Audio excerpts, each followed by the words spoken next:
Alright guys, a quick one. Here, I'll detail how to activate baby crying detection feature on iPhone.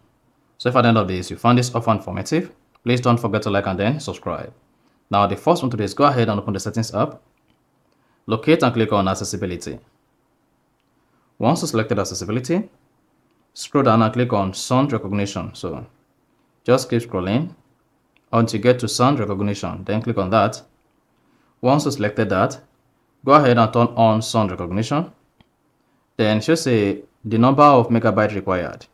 Your iPhone will continuously listen for certain sound and use on-device intelligence will notify you when sound may be recognized. Then come down to sound once you've downloaded the required files to use sound recognition and click on sound. Now scroll down until you get to baby cry.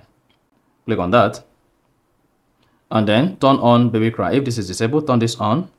Then check your alert tone and set your preferred baby cry alert tone. Then hit the back button. Then when a baby is crying close to where your iPhone is, you will be notified that the baby is crying. So that is exactly how to activate the baby cry feature on iPhone.